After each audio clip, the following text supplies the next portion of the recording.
Exorcisms, a centuries-long history of expelling evil. From biblical depictions of Christ casting out demons, to charismatic Christians in the 60s, to the story behind the 1973 movie, people have been attempting to expel evil for centuries. Since its theatrical release in 1973, The Exorcist based on William Peter Blatty's 1971 novel of the same name, has served as the cultural touchpoint for an otherwise mysterious religious ritual.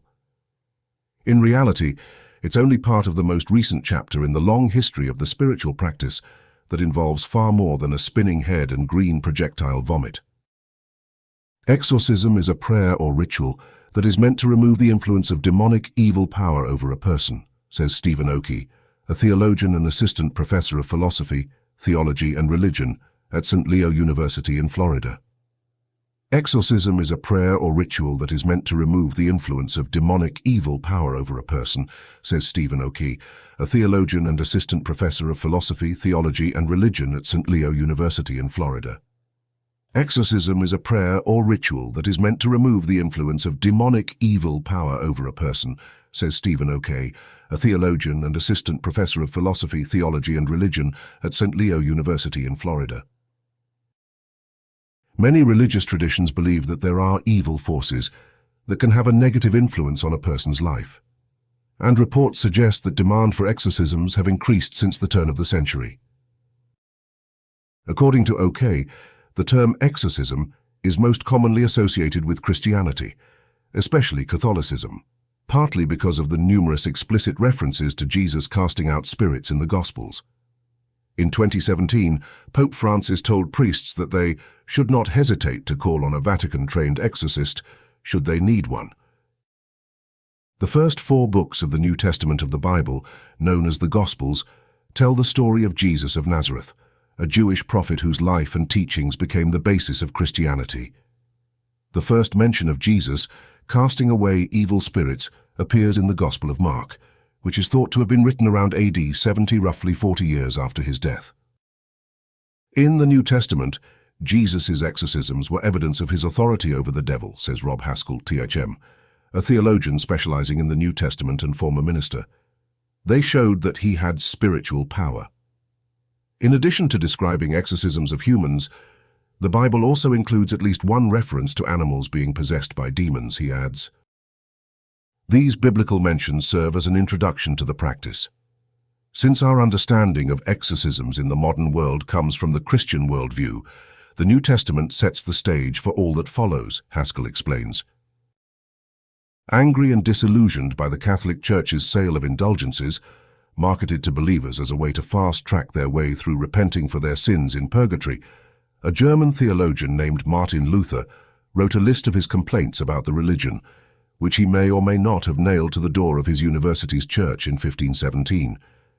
His act of defiance sparked the split in Christianity known as the Protestant Reformation and, in 1521, got him excommunicated from the Catholic Church by the Pope himself. Though Luther wasn't the only reformer of the era, he was the most prolific, taking full advantage of the printing press and written word to spread his ideas on what Christianity should look like. This included publishing his Order of Baptism in 1523, followed by a 1526 revision that added exorcism to Protestant baptismal rites. In this situation, infant exorcism was done to help the baby reject the devil, sin and evil throughout their lifetime, rather than to cast out a demonic presence. Not all Protestant denominations adopted the practice of exorcism, but for a period of time during the Renaissance, it was enough to make the question of how exorcisms should take place a controversial topic, says Catherine Walker, an assistant professor of English specializing in the history of magic at the University of Nevada, Las Vegas. At that point, exorcism was well-trodden territory for Catholics, who had writings, teachings, and rituals to guide them. Protestant exorcisms, on the other hand, were mostly conducted through prayer and fasting, and often involved entire communities, resulting in a public affair that could border on performance. In early modern England, we have many records of fantastic exorcisms conducted by clerics, or sometimes by professional exorcists, Walker explains. Some of these latter were exposed as frauds. Along with these theatrical events, Exorcisms became even more visible when writers like William Shakespeare began referencing them in their work, in his case King Lear and Twelfth Night. But amidst all this attention, skepticism arose as well. Protestants increasingly viewed the entire rituals surrounding exorcism with hostility, says Walker, and while that shift led to exorcism fizzling out among Protestants by the early 1600s, its presence in the period's literature helped form its enduring cultural legacy. Protestantism continued to spread throughout parts of Europe, eventually making its way to North America in the 17th century by way of British colonists. Puritanism was the dominant Protestant denomination in America in the 17th and early 18th centuries, but changed over the course of a series of revivals known as Great Awakenings in the 1730s and 1740s, the 1790s, and from the late 1850s to the early 20th century. The Baptist and Methodist denominations grew considerably as a result of these revivals, especially in the newly settled western parts of the country, as well as the South. Simultaneously, the 1800s also saw a rise in evangelicalism, an umbrella term applied to Protestant groups that believe in strict adherence to the Bible, being born again, the need to convert other people, and that the crucifixion of Jesus will lead to the salvation of humanity. In the early 1900s, the Pentecostal movement emerged among American evangelicals. Pentecostalism focused on the Holy Spirit and included supernatural components like glossolalia, better known as speaking in tongues, faith healing, miracles, and exorcism. While exorcisms had continued in the Catholic Church all along, they were not as prevalent in Protestant denominations throughout the 17th, 18th, and 19th centuries. But Pentecostalism's high-energy worship services and the lure of the possibility of receiving supernatural gifts from the Holy Spirit caused the movement to attract new members and continue to grow throughout the first half of the 20th century. Beginning in the 1950s, evangelical Protestantism embarked on a period of rapid growth.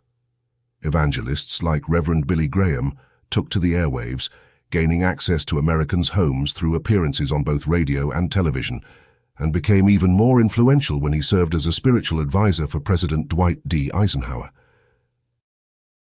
The following decade, increasing numbers of mainline Protestants, primarily Presbyterians and Episcopalians, and some Catholics began to adopt Pentecostal-style worship and a renewed focus on the Holy Spirit, a movement known as charismatic Christianity.